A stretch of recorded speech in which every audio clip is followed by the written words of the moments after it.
good afternoon, good morning sa inyong lahat. Ako nga pala si Merwin Abel at tatalakayin namin ngayon ang tax evasion. Ito nga pala ang The Politics. Ayun, ngayon nasa isang prestiyosong paaralan tayo na tinatawag na De La Salle University. At alam naman natin sa paaralan na ito na puro matatalino ang mga tao.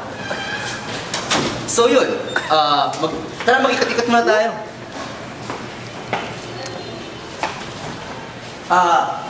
Excuse me, ano pangalan mo? Enver. Enver, pwede ka bang ma-interview tungkol sa tax evasion? Oo naman. Ano sige, meron ka bang alam sa tax evasion? Wala. Wala? Bakit? Ano ba course mo? Home arts mo. Home arts? Oo. Ay, hindi mo ba diniscuss sa inyo yun? Dito eh. O sige, maraming salamat ha. Maraming salamat ha. O sige, mag-ikot-ikot pa tayo. Ayun, uy, ito. Bro, ano pangalan mo? Edward. Nasa The Politics ka at meron ka bang alam sa tax evasion? Ang alam ko, ang tax evasion, kapag hindi nagbabayad ang isang tao ng tax nila, or hindi kumpleto ang binabayad nila ng tax. Ayun pala yung tax evasion. Meron ka bang alam na kung paano ginagawa ang tax evasion?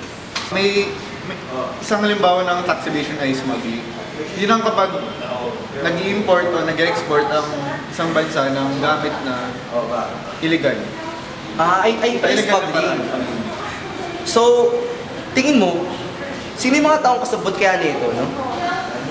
Malamang ang mga kasabot lang nila yung mga korap na opisyal ng gobyerno natin kasi sila lang may kakayahan. Tingin mo ba, di ba ngayon sinasabi na may issue daw ng Bureau of Customs? Sinasabi daw na kasabot daw sila sa tax evasion. Tingin mo totoo to? Pwede, kasi sila lang naman may kaya. Ayun, so yun, maraming salamat Edward. At maraming salamat sa naitulong mo. O yun, nagbalik na pala ang The Politics. At ngayon naman, meron akong balak na ipanood sa inyo video sa YouTube. Ito ang video na malalaman na masasabi kong isang source ng knowledge para sa tax evasion. Ayun, panoorin natin to. Video play. So ayun, itatackle ko ang tax evasion. So what's the meaning of tax evasion? Tax evasion is the illegal evasion of taxes by individuals, corporations, and trust. So, meaning nito na mga tao or isang kumpanya na hindi nagbabayad ng tamang buwis sa government, as in wala talagang binabayaran tax. Usually, ang tao or many of us thinks that tax evasion and tax avoidance are the same. Pero they have certain differences. Like yung tax avoidance, nagbabayad ka ng tax sa government, kaso meron lang ibang property na hindi dinedeclare. So parang ganun, parang discount lang siya. Pero as in yung tax evasion, wala ka talagang binabayarang tax sa government. So yung tax evasion, marami siyang ways na pwede mong ipakita ito, or maraming ways kung paano ito ginagawa. Number 1 dito ay yung smuggling. Yung smuggling ay yung illegal transportation of goods to another borders. And usually, ginagamit ito sa mga drugs like marijuana, then yung mga cars, guns. Sila yung mga illegal trade na pinapasok dito, tapos binibigyan na lang yung mga government officials, corrupt government officials, and yung sa sa Bureau of Customs para mas makatipid sila sa tax.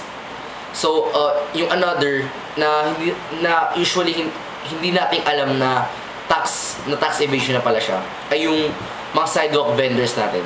Dahil yung mga sidewalk vendors natin ay wala silang business permit para magbenta ng goods nila, or simply illegal yung ginagawa nila kasi hindi sila nagbabayad ng tax sa government. So yun, thank you.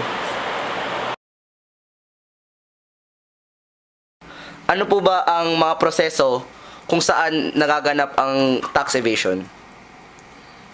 Unang-una, ang tax evasion ay ang hindi pagtabayad ng buwis o hindi pagdideklara ng kinita ng isang ng isang individual o ng isang korporasyon. Ito ay lalong-lalo na sa mga individual na malalaking personalidad na hindi nagdeklara ng kanilang income tax o hindi nagdeklara ng kanilang kita sa taxable year na iyon. At sa mga korporasyon naman ay ganun din kapag ikaw ay hindi nagdeklara ng iyong kinita sa loob ng within the taxable period, ikaw ay maaaring maakusahan ng tax evasion.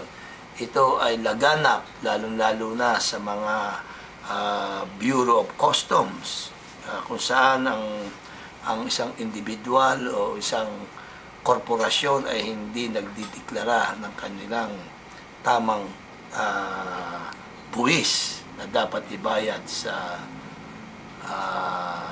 pamahalaan, hindi nagdideklara ng buwis na dapat ay ibabayad sa pamahalaan. Ay ako'y naniniwala na kung ang lahat ng individual ay magbabayad ng tamang buwis, malaki ang paniniwala ko na tayo ay aasenso katulad ng ibang bansa, katulad ng Estados Unidos, katulad ng Japan, na kung saan nasanay sila na magbayad ng tamang buwis. While hindi naman talaga perfecto na 100% sila ay nagbabayad ng buwis, at least siguro sa kanilang mamamayan sa mga korporasyon nila ay siguro 70 to 80% ng kanilang mga korporasyon owner o individual ay nagbabayad ng tamang buwis, kaya sila ay umaasenso.